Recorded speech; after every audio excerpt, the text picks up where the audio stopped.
L'évangile à portée de main. Venez acquérir plus de connaissances avec le programme d'études bibliques de l'Église biblique de la vie profonde. C'est la promesse du salut à travers la foi en Christ. La parole est près de toi, dans ta bouche et dans ton cœur. Pour que quelqu'un ait le salut, la personne doit entendre parler de Christ le Sauveur. On doit connaître la promesse de Christ le Sauveur, comment être sauvé. Il y a des prédicateurs qui prêchent le salut, mais ils vont passer 90% du temps à parler de la loi, à parler du péché, à parler du mal dans le monde. Et puis ils vont passer 5 minutes pour parler de la foi. Ce n'est pas une bonne proportion. Les lundis de 18h30 à 20h30, les jeudis de 11h à 13h sur la télé évangélique.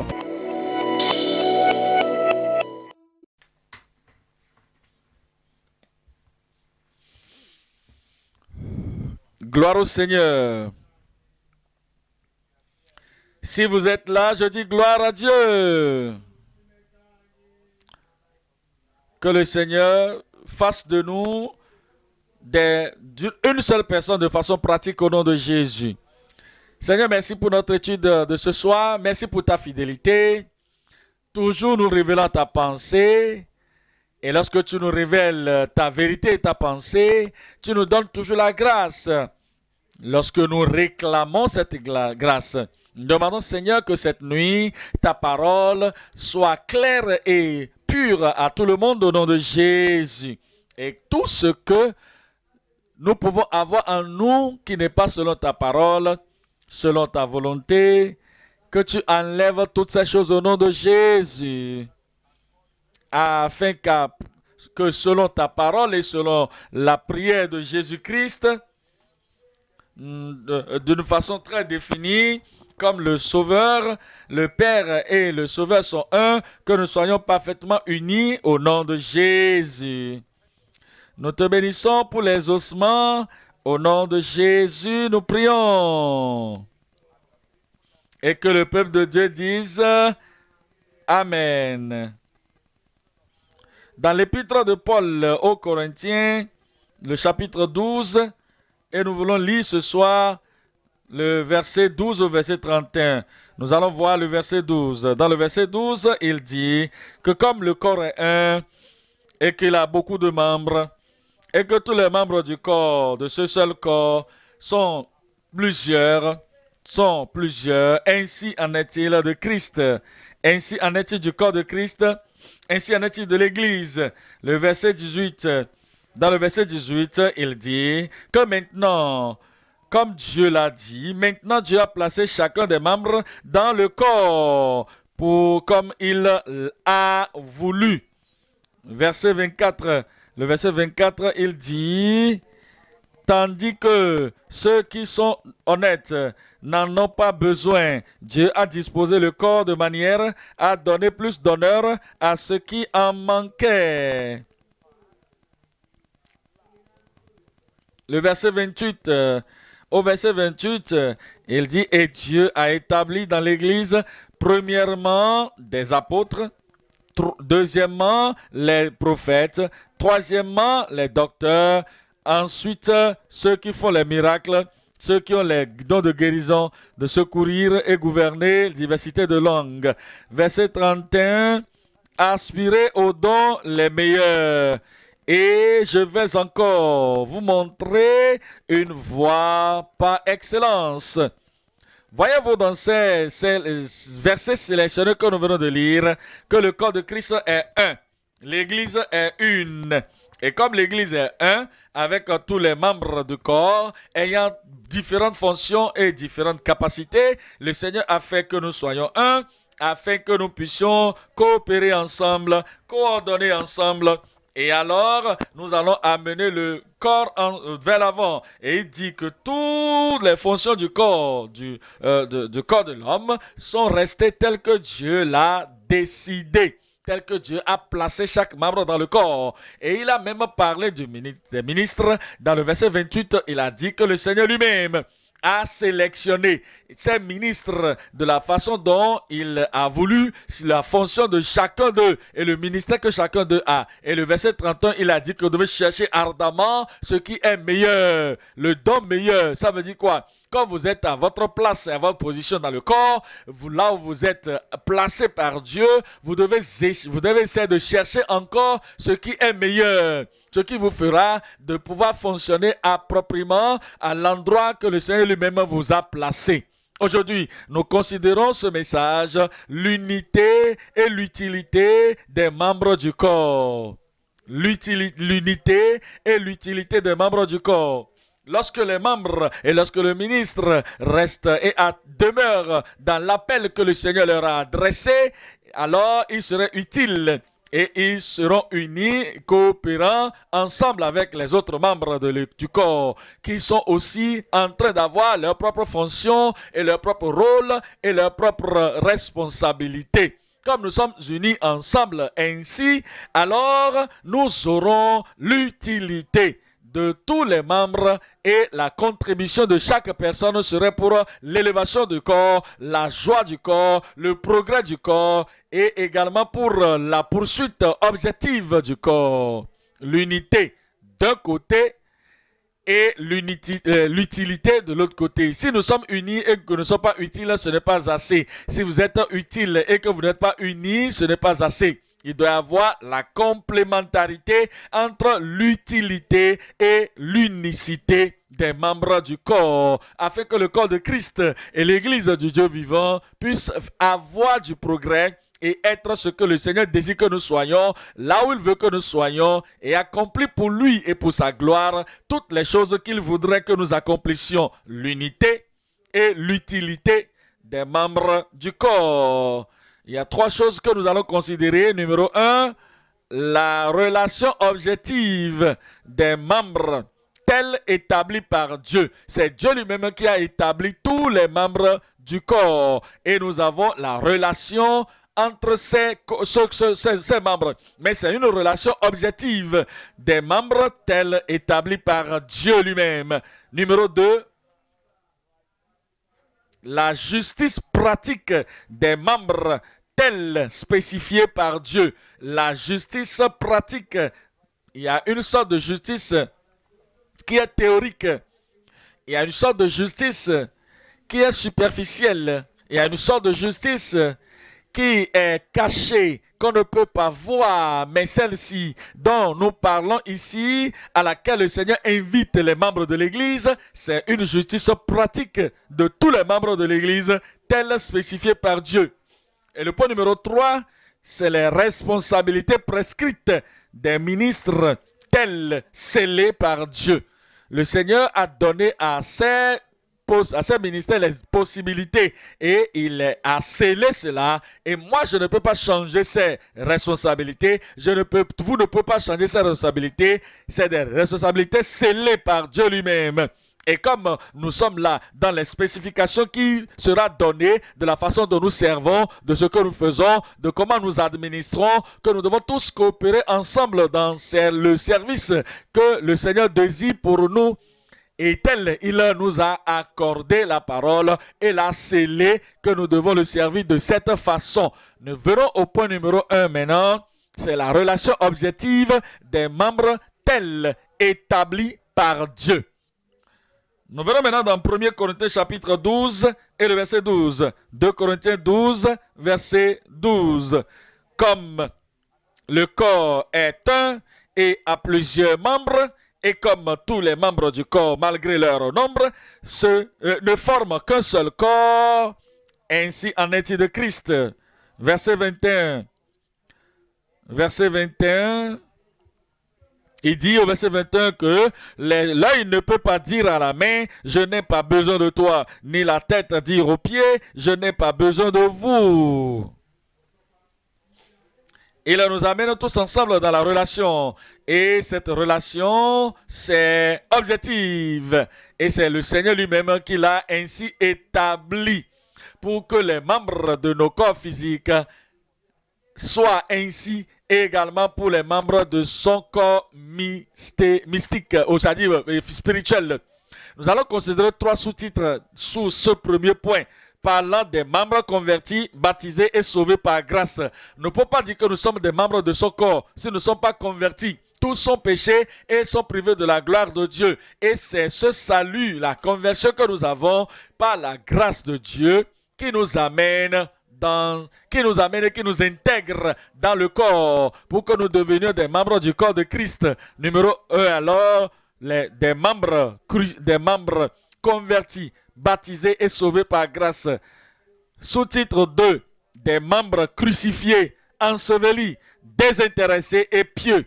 Lorsque nous venons dans le corps de Christ comme des enfants de Dieu, il est dit que nous serons encore là si nous avons le salut. La dépravation que nous avions serait encore là après le salut. Mais nous devons venir maintenant à Dieu pour la deuxième œuvre de la grâce. Et ça, c'est le moi, la dépravation et cette nature adamique qui doit être crucifiée, ensevelie et complètement détruite pour que nous devenions désintéressés et pieux. Et numéro 3, alors, c'est des corps consacrés, profitables et établis pour Dieu. Les membres du corps de Christ qui sont sauvés, qui sont sanctifiés, ils se consacrent maintenant à Dieu afin de devenir profitables à tout le corps de Christ et ils vont établir leurs pensées pour le bien du corps, le bien de l'Église. Numéro 1. Sous-titre 1, des membres convertis, baptisés et sauvés par grâce. Il nous dit au verset 13, 1 Corinthiens 12, verset 13, il dit, nous avons tous en effet été baptisés dans un seul corps, dans un seul esprit, je voulais dire, pour former un seul corps, soit juif, soit grec, soit esclave, soit libre, et nous avons tous été abreuvés d'un seul esprit. En parlant, par exemple, par le baptême, en parlant du baptême d'eau, vous parlez également du baptême de cet esprit. Nous sommes baptisés dans un seul corps. Par l'esprit. Parce que quand vous êtes né de nouveau, vous confessez vos péchés, vous vous tournez du péché pour aller vers le Seigneur, vous êtes sauvés. Et l'Esprit du Seigneur vous prend et vous saisit pour nous immerger dans le corps, nous intègre dans le corps.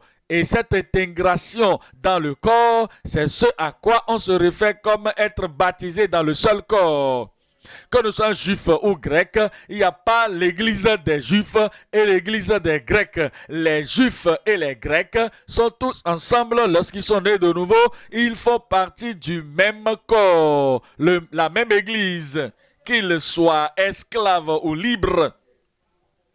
Il n'y en a pas dans le royaume de Dieu des libres et des esclaves. Lorsque nous venons ensemble, nous sommes tous un en Christ, jeunes filles, jeunes garçons, jeunes et vieux. Nous faisons tous partie de ce seul corps de Christ puisque nous sommes tous nés de nouveau. Romains 6.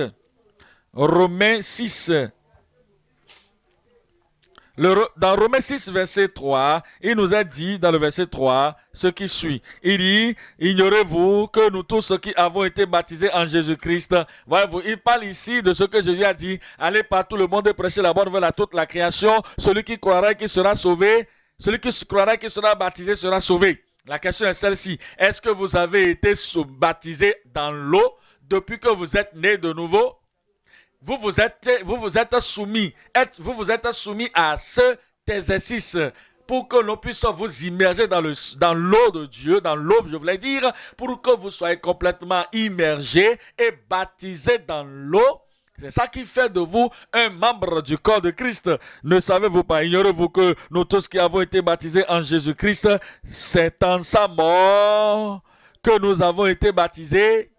Ça veut dire que le baptême d'eau, ce n'est pas qu'on va vous asperger l'eau dessus, mais on va vous immerger dans l'eau et vous sortez de l'eau. Le verset 4, il dit au verset 4, nous avons donc été ensevelis avec lui par le baptême en sa mort. Afin que comme Christ est ressuscité des morts par la gloire du Père, de même nous aussi, nous marchions en nouveauté de vie.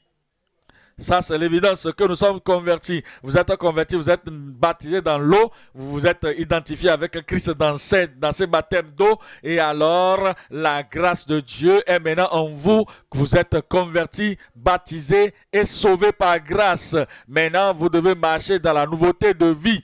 Dans le verset 5, il nous dit au verset 5, en effet, si nous sommes devenus une même plante avec lui par la conformité à sa mort, nous le serons aussi par la conformité à sa résurrection.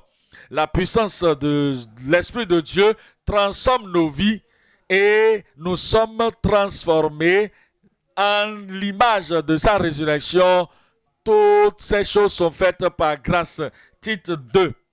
Tite chapitre 2, verset 11. Tite 2, 11. La grâce de Dieu, source de salut, est apparue à tous les hommes. Cette salut est pour tout le monde. Et le moment où vous acceptez, le moment où vous croyez, le moment où vous recevez, cette grâce œuvre dans votre vie. Et c'est ça le résultat de la grâce. Regardez le verset 12. Il dit, elle nous enseigne à renoncer à l'impiété et au convoitise mondaine et à vivre dans le siècle présent selon la sagesse. Vous vous êtes repentis, vous avez accepté le Seigneur Jésus-Christ, vous êtes baptisés dans l'eau, vous vous êtes identifiés avec Christ. Maintenant, vous renoncez à l'impiété et au convoitise mondaine qui nous permet de vivre justement dans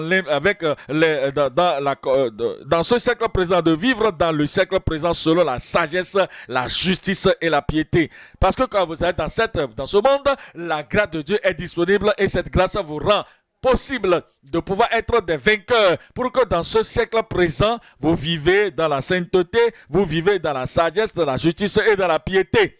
Et le verset 16, il dit, en attendant la bienheureuse espérance et la manifestation de la gloire du grand Dieu et de notre Sauveur Jésus-Christ. 14, qui s'est donné lui-même pour nous afin de nous racheter de toute iniquité et de se faire un peuple qui lui appartienne, purifié et zélé pour de bonnes œuvres. Le sous-titre 2, c'est des membres crucifiés, ensevelis, désintéressés et pieux. Vous voyez, dans 2 Corinthiens 12, verset 15, 1 Corinthiens 12, verset 16, il dit que si le corps disait que je ne suis pas du corps, est-ce que nous pouvons dire que nous ne sommes pas du corps? C'est si nous disons que nous sommes nés de nouveau et nous venons à Dieu et que le moi est crucifié et que le moi est complètement crucifié, mort et enseveli, nous sommes sanctifiés et nous sommes devenus désintéressés. Il n'y a plus de comparaison charnelle. Et alors, le pied ne peut pas dire autre chose. Si vous êtes une main, un membre actif du corps de Christ, vous ne pouvez pas dire que vous ne voulez pas bouger. Si c'est vous qui faites bouger l'autre, vous ne pouvez pas dire « je n'ai pas besoin de toi ». Il n'y a pas de jalousie, il n'y a pas d'envie, il n'y a pas de comparaison charnelle et il n'y a pas de compétition, il n'y a pas de concurrence dans le corps de Christ. Le verset 16, il dit « et si l'oreille disait « parce que je ne suis pas un œil, je ne suis pas du corps », ne serait-elle pas du corps pour cela?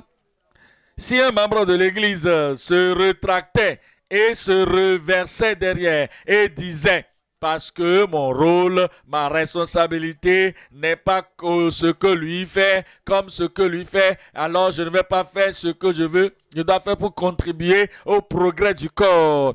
Les membres du corps ne font pas ça. Et lorsque nous faisons dans le Christ et que nous sommes sauvés, sanctifiés et que la nature adamique ancienne est crucifiée, complètement enlevée de nos vies, nous n'allons pas dire à l'autre personne, tu n'es pas important, c'est moi qui suis important. Et lui ne va pas nous dire que je ne suis pas important, que c'est lui qui est important. Non, mais tous les membres du corps vont marcher ensemble, travailler ensemble parfaitement. Verset 17, si tout le corps était œil, où serait l'ouïe? S'il était tout ouïe, où serait l'odorat? Si l'œil dit, oh, c'est moi qui vois, non? C'est moi qui vois. Et il se sent il se sent important plus que l'oreille, il se sent important plus que la bouche. Où serait tout le corps? C'est que, comme tous les membres fonctionnent ensemble de façon harmonieuse, de façon unie, de façon coopérative, de façon objective, c'est ainsi que vous aurez tout le corps œuvrant proprement. Et si tout le corps était l'ouïe, où serait l'odorat? Verset 18 maintenant. Dieu a placé chacun des membres dans le corps comme il a voulu. Comme nous sommes sauvés, sanctifiés, tout ce qu'il nous faut, c'est de glorifier le Seigneur, c'est de louer le Seigneur. Pas pour nous comparer à l'autre, pas pour dire que je ne suis pas content de ce que Dieu m'a sauvé, je ne suis pas content là où Dieu m'a placé, mais nous devons regarder à ce que nous faisons et recevoir le meilleur don de la part de Dieu pour être le meilleur dans le domaine où nous avons été placés, où le Seigneur nous a placés, et nous sommes vraiment reconnaissants pour dire, ah, jusqu'à moi, je puisse être permis de faire ceci. À cause de cela, nous devons donner gloire à Dieu et nous n'allons pas nous plaindre. Parce que le Seigneur dans sa sagesse, le Seigneur dans son amour, le Seigneur dans sa perspicacité, c'est ce que nous pouvons faire, ce qui serait notre meilleure contribution à l'Église. Il dit que maintenant Dieu a placé tout cela dans le même corps comme il a voulu. Ce n'est pas comme il vous a plu. Ce n'est pas comme il a voulu, il a plu aux autres, mais pas comme il a plu à vos frères, à vos amis, ou à vos parents, ou à vos relations de sang. Non, mais le Seigneur a placé chacun des membres dans le corps comme il a voulu. Tout ce que nous pouvons dire, c'est que Seigneur, que ta volonté soit faite sur la terre, telle qu'elle est faite au ciel. Romains 6, verset 6. Romains 6, verset 6. Il dit que, sachant que notre vieil homme a été crucifié avec lui, notre ancien caractère est crucifié avec lui, notre habitude ancienne a été crucifiée avec lui, et notre nature ancienne a été crucifiée avec lui, afin que le corps de péché fût détruit. Le noyau du péché, la racine du péché, le corps du péché soit détruit pour que nous ne soyons plus esclaves du péché.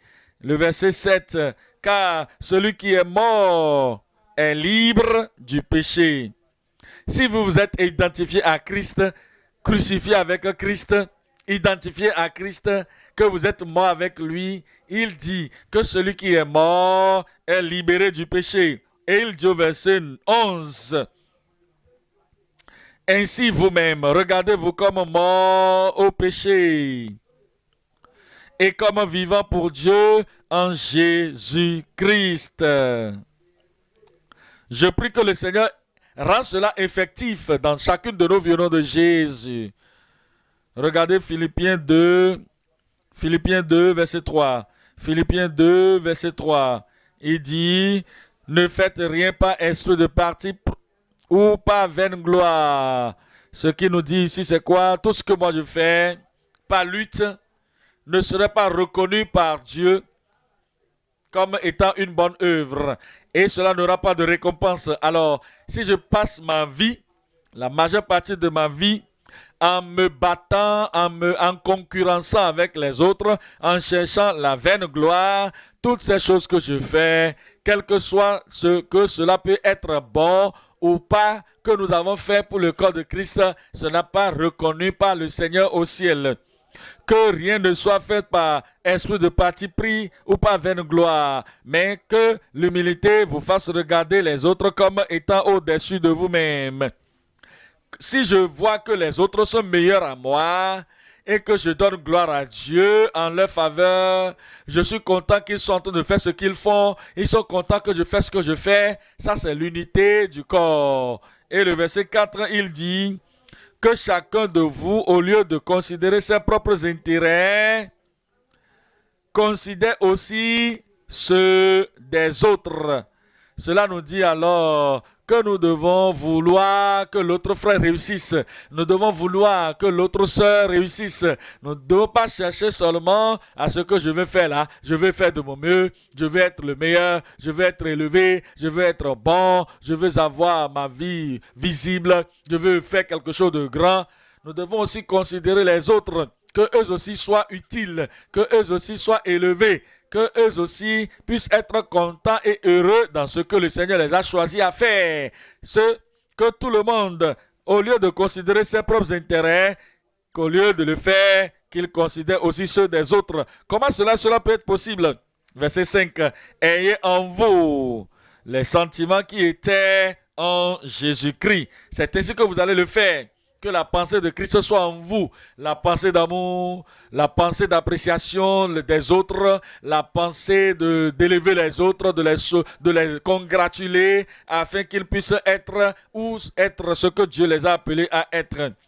Sous-titre 3, c'est des corps consacrés, profitables et établis pour Dieu. Les membres du corps de Christ, comme tout membre du corps de notre corps physique, nous devons le pouvoir dire que Dieu m'a placé ici pour le meilleur.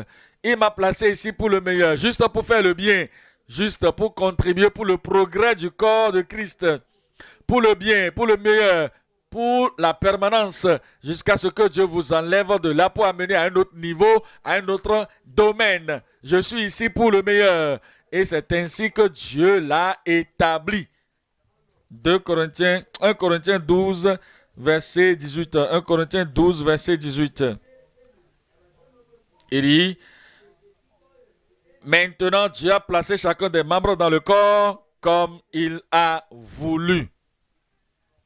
Si vous vous grognez, vous vous plaignez, si vous vous battez, vous luttez, si vous devenez politique, ça veut dire que vous faites des campagnes et vous devenez un politicien religieux, vous devenez un politicien dans le corps de Christ. Cela veut dire que vous êtes en train de dire que vous n'acceptez pas ce que Dieu a fait. Vous n'êtes pas d'accord avec l'établissement de Dieu comme il a plu à lui-même. C'est ce qui a plu à Dieu. Ce qui a plu à Dieu ne vous a pas plu. Et vous recherchez au-delà de ce que Dieu a fait. Et vous êtes en train de vous plaindre de Dieu pour dire pourquoi il a fait ceci, pourquoi il m'a placé ici, pourquoi l'autre a ceci, là, cela, et que moi je n'en ai pas. Pourquoi? Qu'est-ce qu'il peut faire que moi je ne peux pas faire? Nous ne devons pas faire ainsi. Si vous êtes dans la main de Dieu et vous êtes dans le corps de Christ, mais vous savez, même pour être né de nouveau, pour être sauvé, ce n'est pas grâce. Il n'y a pas le mérite dans ça. Et les hommes, pour devenir un membre de serviteur dans le corps de Christ, c'est pas la grâce et ce n'est pas le mérite. Vous devez juste remercier le Seigneur parce que Dieu a établi les membres, chacun de ses membres, dans le corps, comme il a voulu. Verset 19. Si tous étaient un seul membre, faisant la même chose, ayant les mêmes responsabilités, où serait le corps? Nous avons des responsabilités dans l'Église. Est-ce qu'il n'y aurait pas d'autres responsabilités qui seront négligées et méprisées? Verset 20. Maintenant, donc, il y a plusieurs membres et un seul corps. Beaucoup de membres, différentes responsabilités. Malgré cela, c'est un seul corps. Et c'est pourquoi le verset 21 dit, l'œil ne peut pas dire à la main, je n'ai pas besoin de toi. Ils travaillent ensemble, ils coopèrent ensemble. Et ainsi, ni la tête dire aux pieds, je n'ai pas besoin de vous. Le plus élevé disant au plus bas, je n'ai pas besoin de toi. Non, c'est ce que Dieu a fait et nous devons le glorifier pour cela. Regardez Job 29. Job 29, verset 12. Car je sauvais le pauvre qui implorait du secours et l'orphelin qui manquait d'appui. Verset 13. La bénédiction du malheureux venait sur moi. Je remplissais de joie le cœur de la veuve. Le verset 14. Je me revêtais de la justice et je lui servais de vêtements. J'avais ma droiture pour manteau et pour turban. Verset 15 est très important. J'étais l'œil de l'aveugle. Ça, c'est notre responsabilité. Si l'œil est là dans le corps, vous voyez ceux qui sont aveugles et vous les dirigez, vous les guidez, vous les instruisez, vous leur donnez l'instruction. J'étais l'œil de l'aveugle et j'étais le pied du boiteux. Ceux qui sont boiteux, vous savez bien, l'œil ne peut pas être en mesure de les aider. Ceux qui ont les pieds, ils peuvent garder sur leurs épaules les boiteux. Et il dit ici, j'étais le pied du boiteux, j'étais les yeux de l'aveugle. Ça, c'est l'œuvre à laquelle il nous a conviés dans Éphésiens 2.10. Éphésiens 2.10. Éphésiens 2.10. Il dit Éphésiens 2.10 ce qui suit. Il dit, car nous sommes son ouvrage, ayant été créé en Jésus-Christ pour les bonnes œuvres que Dieu a préparées d'avance afin que nous les pratiquions. Ça, c'est Dieu qui l'a choisi ainsi, que nous sommes tous membres du même corps. Je prie que le Seigneur nous accorde d'abondantes grâces, que nous accomplissions notre appel tel que cela est établi par Dieu au nom de Jésus. Je n'ai pas entendu un bon amen. Numéro 2, à présent, numéro 2, c'est la justice pratique des membres telle spécifiée par Dieu. Maintenant, vous devez comprendre que vous faites partie du corps de Christ et le Seigneur vous nous a établis afin que nous puissions avoir la justice pratique de tous les membres tels que spécifiés par Dieu. 1 Corinthiens 12, verset 22. Mais bien plutôt, les membres du corps qui paraissent être plus faibles sont nécessaires.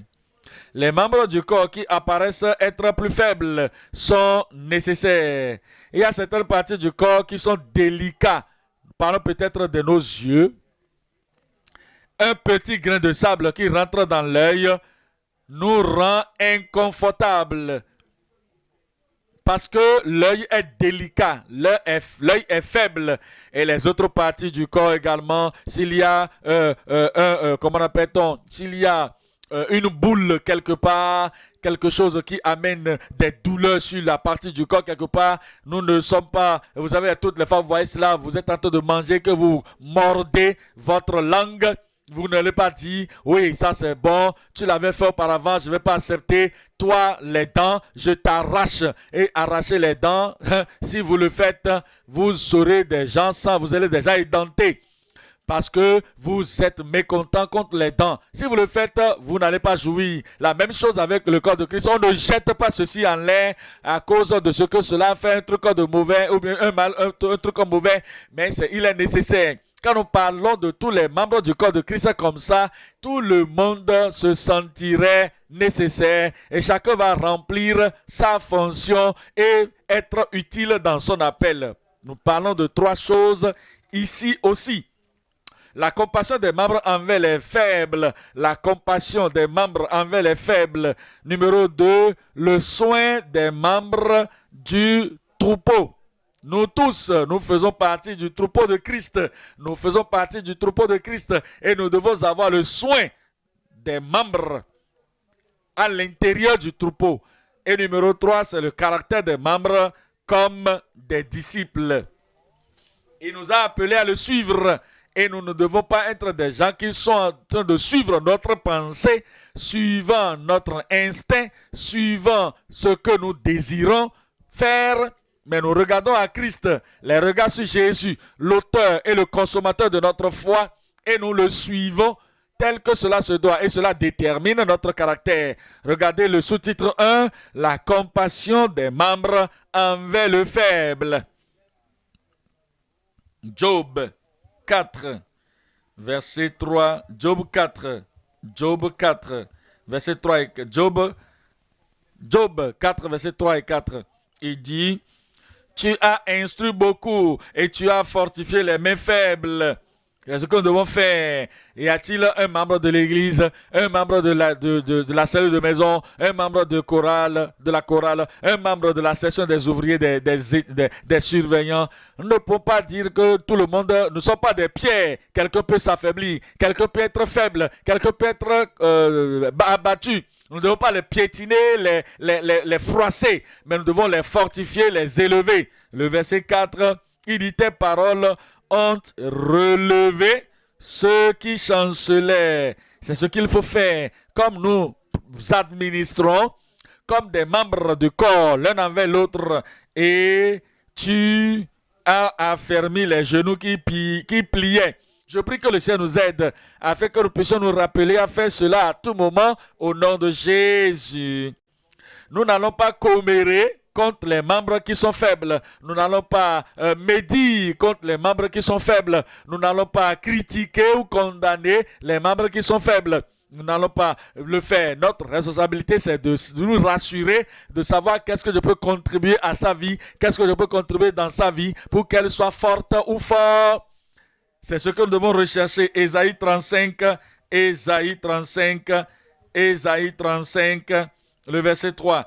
Ésaïe 35, le verset 3, il dit « Fortifiez les mains languissantes et affermissez les genoux qui chancellent. Fortifiez les mains languissantes et affermissez les genoux qui chancellent. » Et vous devez vous rappeler, lorsque vous dites quelque chose, bien que le frère de qui vous parlez n'est pas là, la sœur dont vous parlez n'est pas là, d'une manière ou d'une autre, les paroles font le tour. Ce que vous dites dans votre coin privé peut atteindre le frère dont vous avez parlé, la sœur dont vous avez parlé. La question est celle-ci. Lorsqu'il va entendre, est-ce qu'il sera encouragé? Est-ce qu'elle sera encouragée? Lorsque je parle et qu'il sera mis au courant, est-ce qu'il serait content? Si cela pénètre ses oreilles, est-ce que cela lui ferait du bien? Est-ce que cela va affermir les genoux languissantes? Est-ce que cela va aider les mains faibles? Toujours pensez à cela avant d'agir. Et le Seigneur vous donnera de contribuer positivement à la force et à la grâce de Dieu dans la vie des autres au nom de Jésus. 1 Thessaloniciens chapitre 4, 5 plutôt, le verset 14. 1 Thessaloniciens chapitre 5, 1 Thessaloniciens chapitre 5, le verset 14, 5-14, nous vous en prions aussi, frères, avertissez ceux qui vivent dans le désordre. Et lorsque vous avertissez les gens, quelqu'un vit dans le désordre, vous ne voulez pas que cette personne soit également reprise d'une façon désordonnée. La personne est en colère. Vous ne devez pas le prendre avec la colère. Vous devez avoir une disposition calme. Si quelqu'un est en train d'aller dans la mauvaise direction, pour pouvoir aider la personne à sortir de cette mauvaise direction, ce n'est pas de marcher sur la même voie, mais c'est d'utiliser le fruit de l'esprit, la joie, la gentillesse, afin de les retirer et voulant le meilleur de leur part. Il faut affermir ceux qui sont faibles.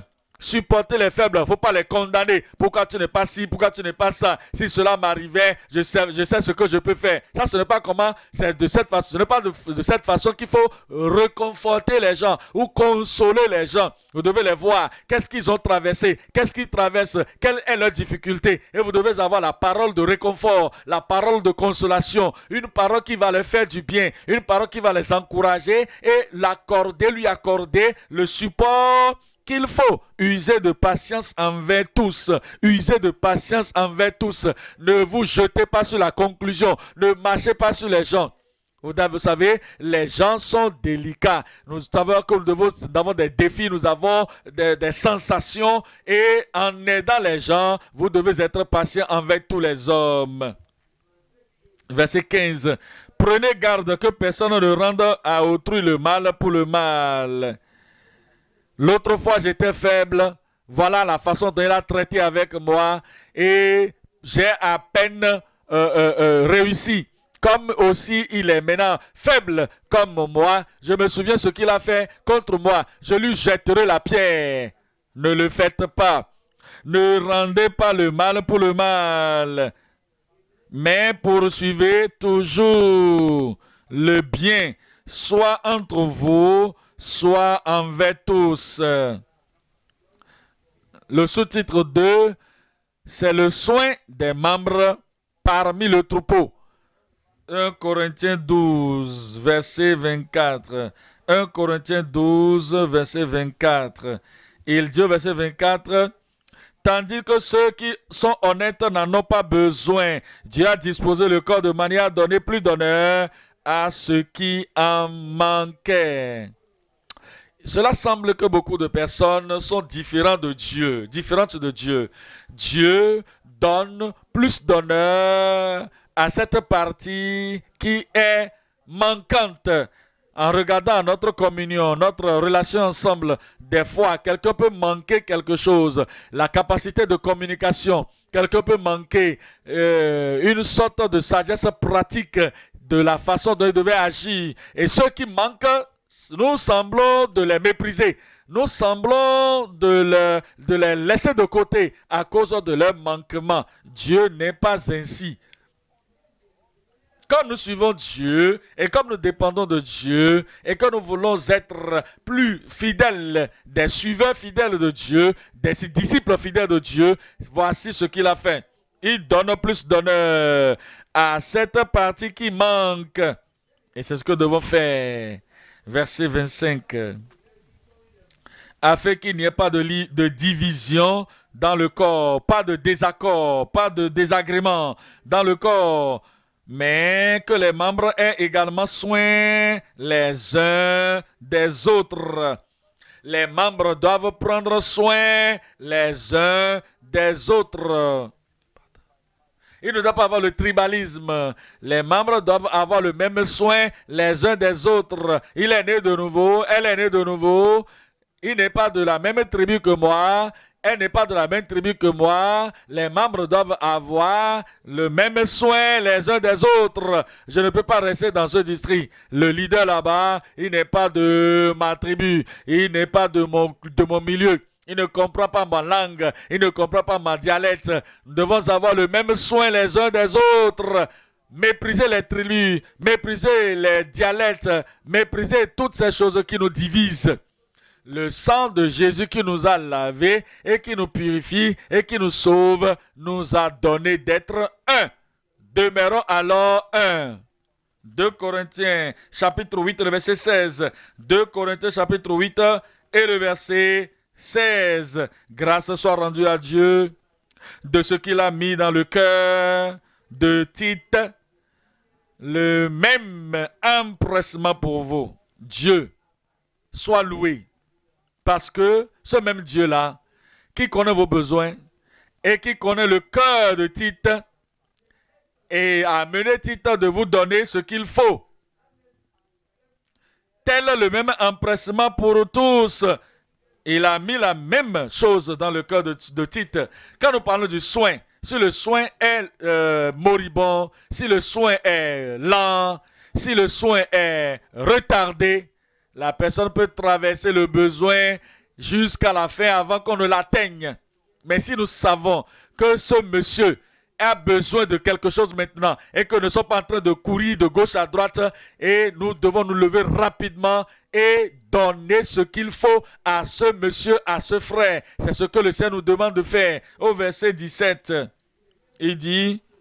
Car il a accueilli notre demande, et c'est avec un nouveau zèle et de son plein gré qu'il part pour aller chez vous. Qu'il part pour aller chez vous. Il y a des gens qui se disent, je veux visiter telle sœur, je veux visiter tel frère, je veux visiter telle famille. Et je sais qu'ils ont besoin de manger, de la nourriture, mais je vais attendre. Je dirai d'abord à notre groupe, de pasteurs de groupe, avant d'aller. Il veut dire à tout le monde d'abord avant d'aller visiter.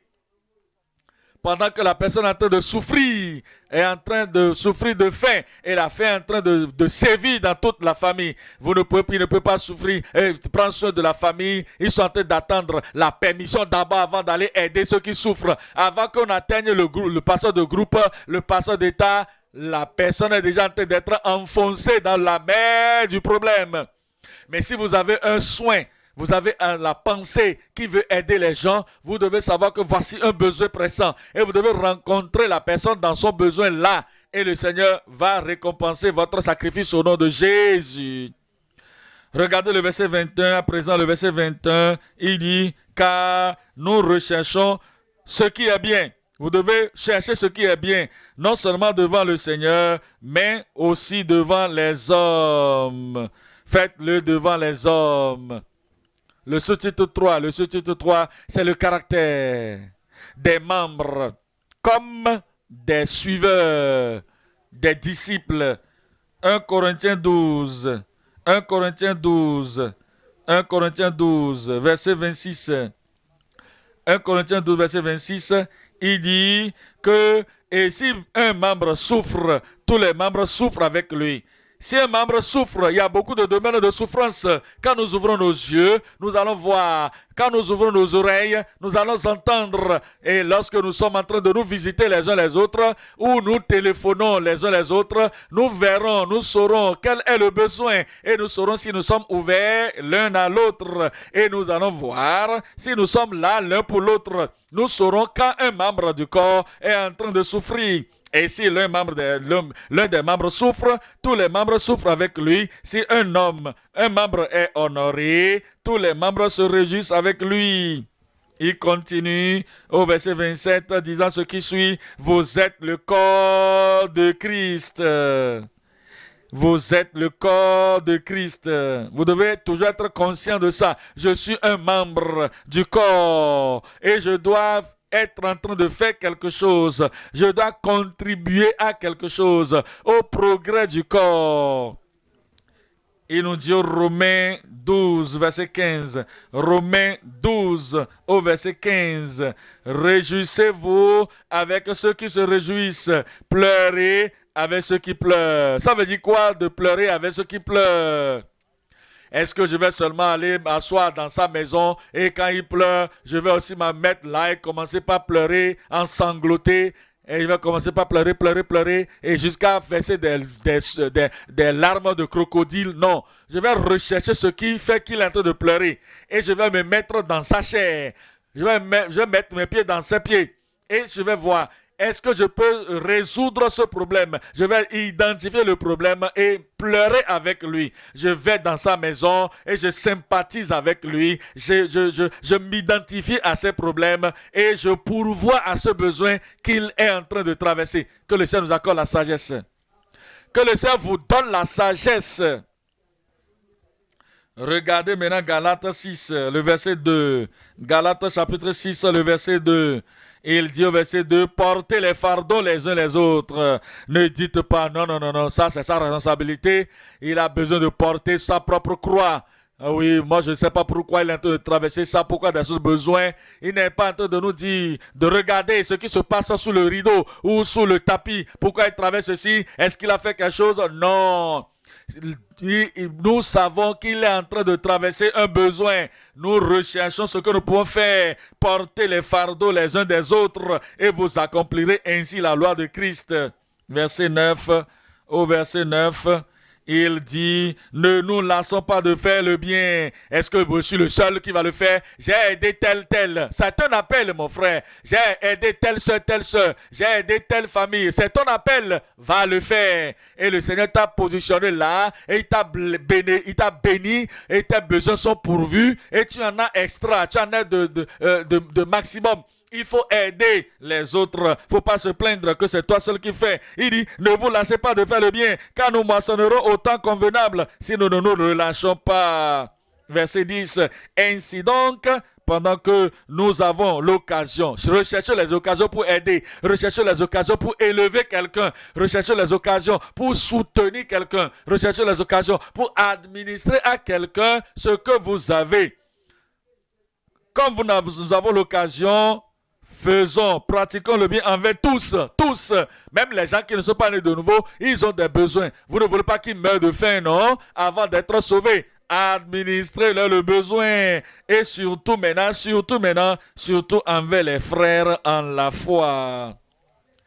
Et que le Seigneur nous en aide selon sa volonté, selon sa parole, au nom de Jésus.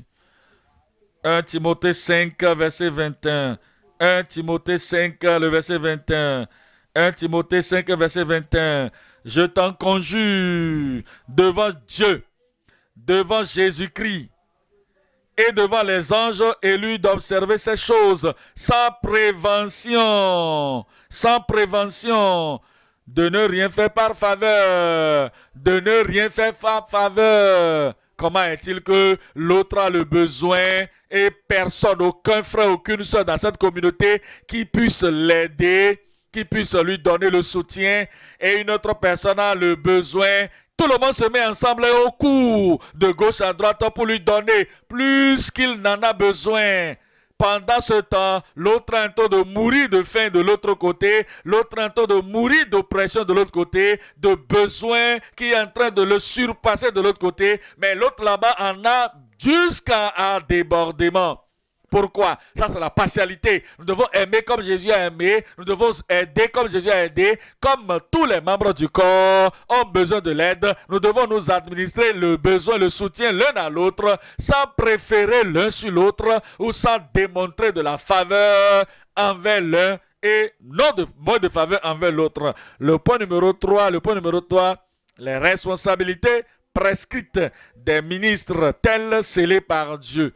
Il est dit dans 1 Corinthiens chapitre 12, 1 Corinthiens 12, le verset 18.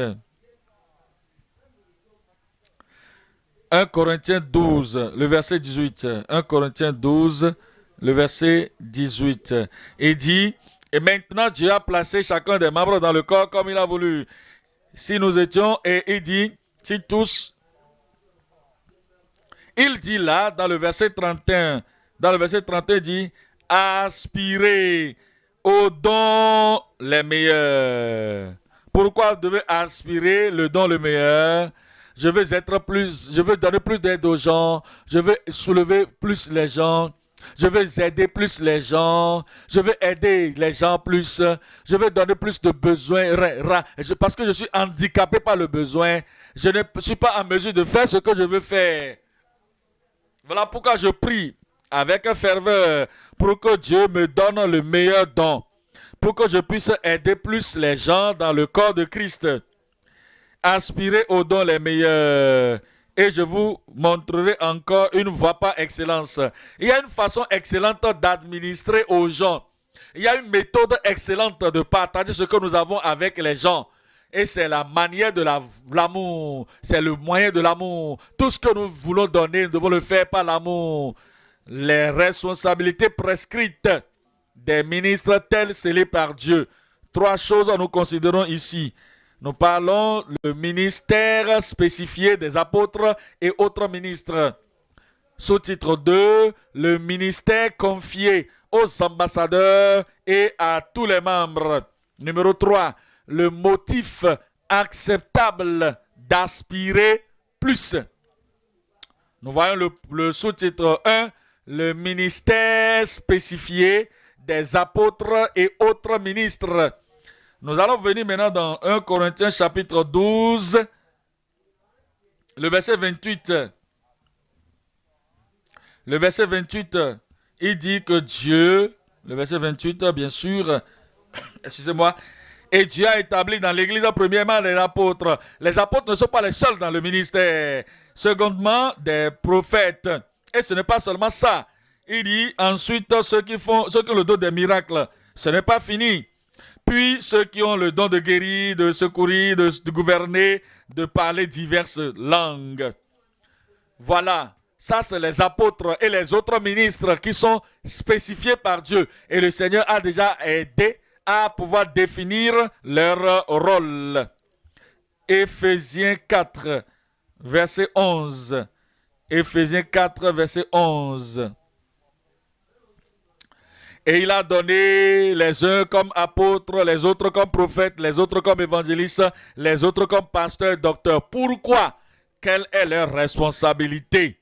Verset 12. Pour le perfectionnement des saints en vue de l'œuvre du ministère et de l'édification du corps de Christ.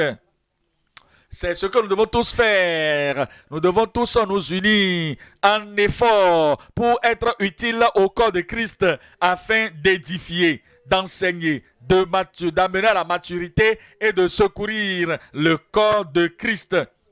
Verset 19. Verset 19. Ayant tout le sentiment, le verset 13 plutôt, je voulais lire le verset 13. Jusqu'à ce que nous soyons tous parvenus à l'unité de la foi et de la connaissance du Fils de Dieu, à l'état d'homme fait, un homme parfait, un homme soutenu à la mesure de la stature parfaite de Christ, afin de ne afin que nous ne soyons plus des enfants lorsque les autres nous aident et que leur ministère est uni pour édifier l'Église. Nous ne serons plus des enfants qui sont emportés de côté et d'autre part tout vent de doctrine, par la tromperie des hommes, par leur ruse dans le moyen de la séduction. Jérémie 23, verset 4. Jérémie 23, le verset 4. Jérémie 23, verset 4. Jérémie 23, le verset 4. Il dit que j'établirai des bergers sur eux. Ça, c'est la prérogative de Dieu, que lui-même va mettre sur le corps les ministres, comme il a voulu. Il établira des pasteurs. J'établirai sur elles des pasteurs qui les paîtront. Elles n'auront plus de crainte, plus de terreur, et il n'en manquera aucune, dit l'Éternel. Lorsque le ministre administre appropriément, tous les besoins du corps de Christ sont pourvus. Tous les manquements dans nos églises, le Seigneur va les pourvoir au nom de Jésus. Chapitre 3, le verset 15. Jérémie chapitre 3, le verset 15. Je vous donnerai des pasteurs selon mon cœur. Ce n'est pas selon leur cœur. Vous savez, des bergers, des pasteurs, lorsque le pasteur venait et qu'il administre selon son cœur, je suis déterminé, voici comment je vais le parler, voici comment je vais faire, voici comment je vais agir. Ce ne serait pas en accord avec Dieu. Si nous voulons aider et administrer aux besoins du peuple, notre propre pensée, notre propre cœur, notre propre idée, nos propres volontés égoïstes doivent laisser de côté. Et nous devons administrer envers le peuple selon la pensée de Dieu. Il dit, et ils vous paîtront avec intelligence et avec sagesse. Actes des Apôtres chapitre 20, le verset 28. Acte 20, 28, il dit, prenez garde à vous-même et à tout le troupeau sur lequel le Saint-Esprit vous a établi évêque pour paître l'église du Seigneur qu'il s'est acquise par son propre sang. Que le Seigneur nous accorde la pensée de Christ afin de toujours apprécier l'église de Dieu et de leur donner ce qu'il faut appropriément au nom de Jésus. Sous-titre 2, c'est le ministère confié aux ambassadeurs et à tous les membres. Ce n'est pas seulement les apôtres et les prophètes, les enseignants, les docteurs, les faiseurs de miracles, ceux qui ont le don de guérison. Ce n'est pas eux seulement, mais nous tous. Si nous attendons seulement cela, nous n'aurons pas toujours... Ce n'est pas nous tous qui avons le ministère apostolique. Regardez 1 Corinthiens 12... 1 Corinthiens 12, il dit, sont tous, et s'ils sont tous des apôtres, la réponse est non. Et s'ils sont tous des... regardez le verset 30, il dit, est-ce que tous sont-ils dans le don de miracle? Tous sont-ils le don de guérison? La réponse est non. Tous parlent-ils en langue? La réponse est non. Alors, tous interprètent-ils? La réponse est non. Si tout le monde n'a pas ces dons, alors vous là, vous êtes où? Où est-ce que nous sommes en tant que membres du corps de Christ? Si tout le monde n'a pas ça, vous venez comme des ambassadeurs de Christ. Vous pouvez ne pas être un apôtre, mais vous êtes un ambassadeur de Christ. Il vous a assigné. Le ministère assigné des ambassadeurs ou confié aux ambassadeurs. Alors, dans 2 Corinthiens plutôt, 2 Corinthiens chapitre 5, le verset 18, 2 Corinthiens 5, verset 18. 18 nous dit que tout c'est de Dieu qui nous réconcilie avec lui-même par Jésus-Christ et qui nous a donné le ministère de la réconciliation. Tout le monde a ce ministère.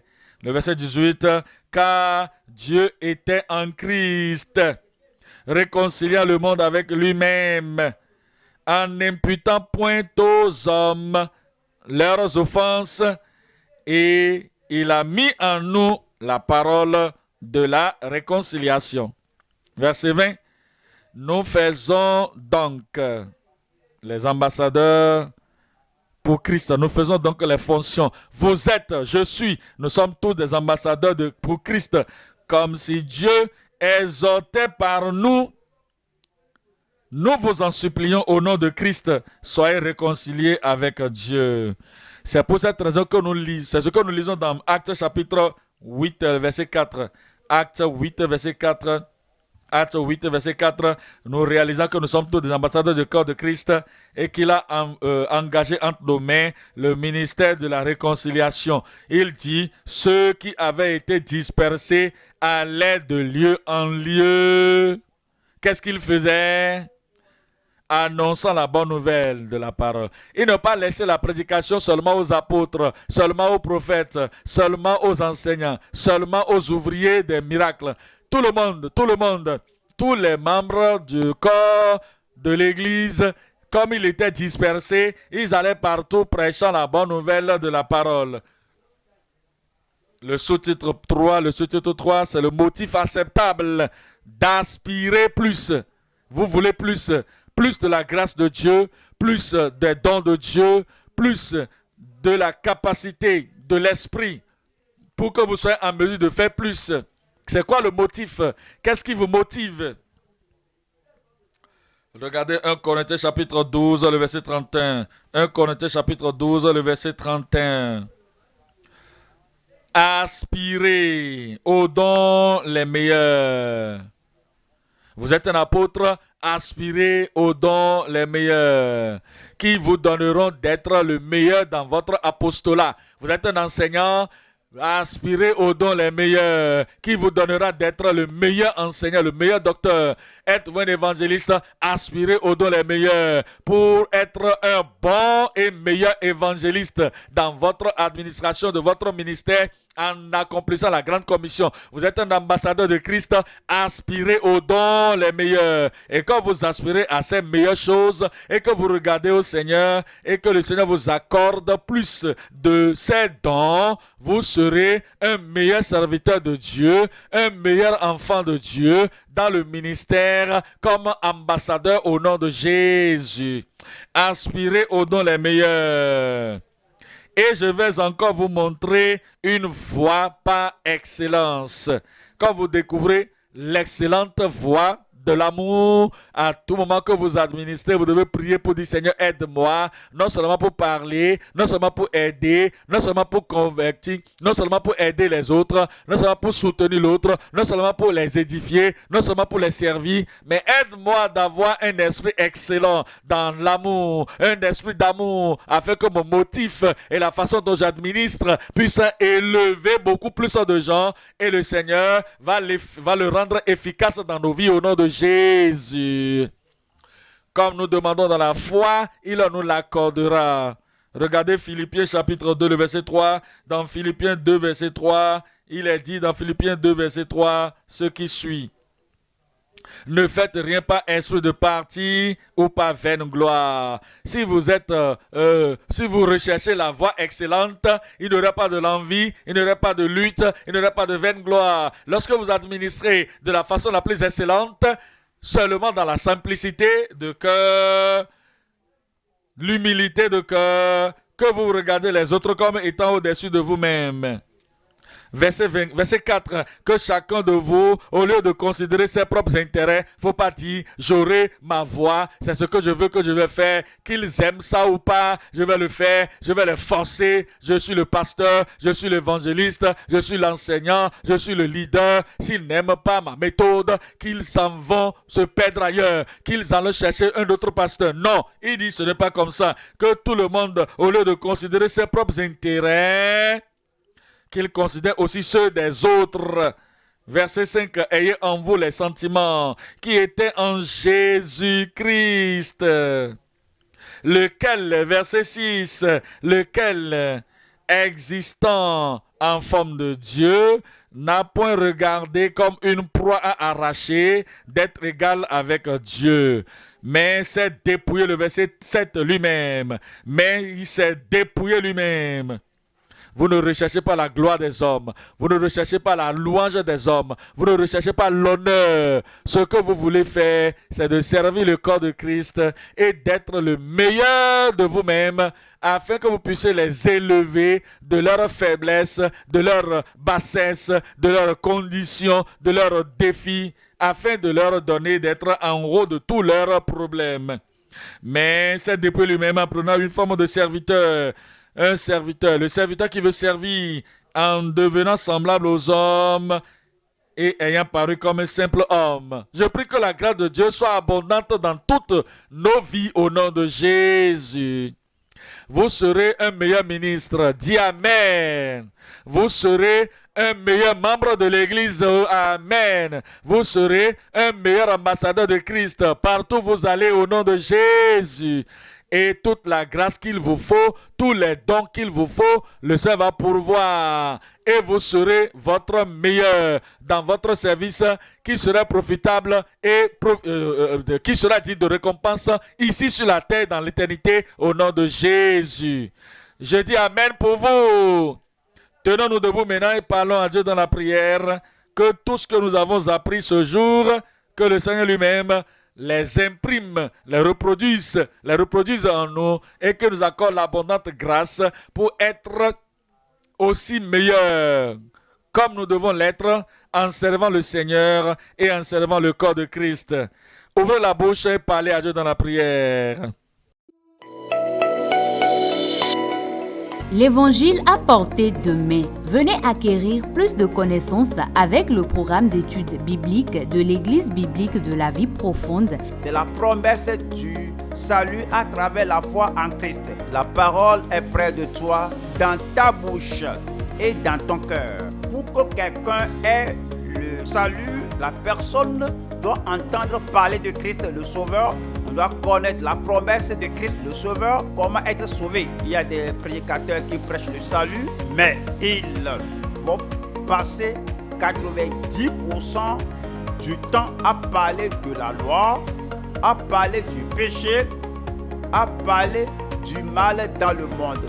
Et puis ils vont passer 5 minutes pour parler de la foi. Ce n'est pas une bonne proportion. Les lundis de 18h30 à 20h30, les jeudis de 11h à 13h sur la télé évangélique.